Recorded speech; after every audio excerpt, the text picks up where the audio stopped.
It happened that green and crazy summer when I was 13 years old. A stolen first line, slightly altered because I'm not much of a writer, but I have been something of a thief. And a liar. I might as well admit that up front. It was a lie and a theft that made everything go haywire that summer. I cribbed the line from Carson McCullers' The Member of the Wedding.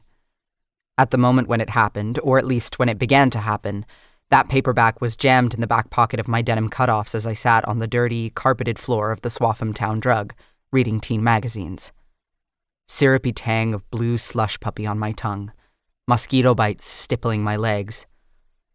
I want to remember myself as I was then. A girl. That is difficult to grasp. What did she look like? My prize article of clothing was a pair of Nike high tops, kept hospital white with a bottle of foamy polish. Nikes weren't cheap, and I had to make them last.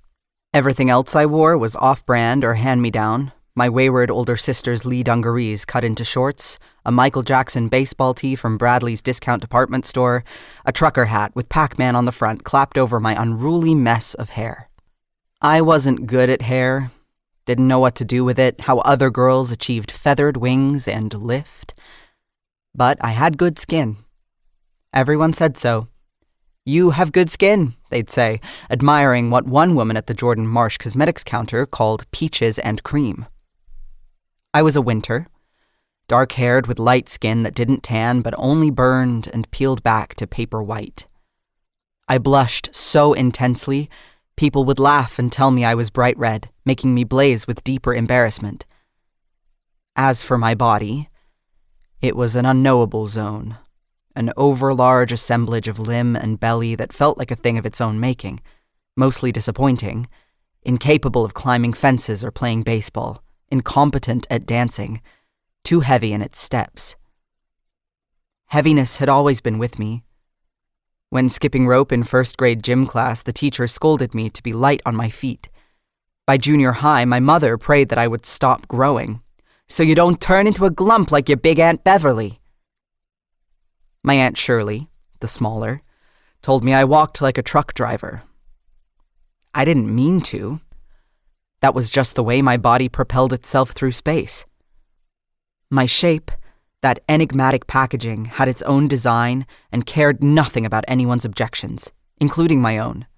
However the message came, the world confirmed what I felt, that my body was off in its most essential calibrations. But even with all its klutzing about, it held deep coils of feeling yet unnamed. And that summer, I could sense it getting ready for something new. A quiver of arrows, looking for a target.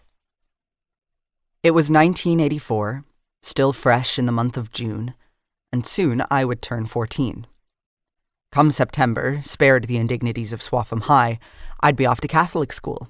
An all-girls academy in a town far enough away I'd have to go by carpool. No more riding my 10-speed to the crummy public school.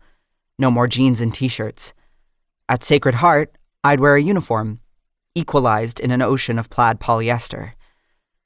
In that sameness, even with my big bones and heavy feet, I hoped to fail less obviously at girlhood. Something to look forward to.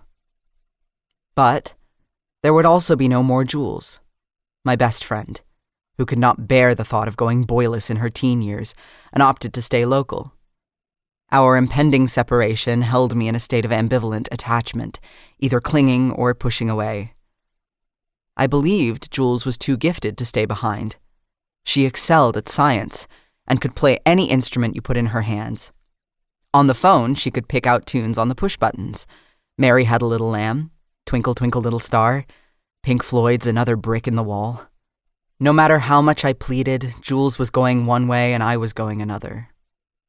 It felt like a breakup, like my parents splitting after my sister Donna left town in a blaze of shame and anger, pregnant at 19 by a guy who knocked out dents at Mike's Gas and Go and gave her 2 black eyes before taking her to live in Texas, where she named their kid Stetson because she favored the drugstore cologne and it seemed like the sort of name people get in Texas.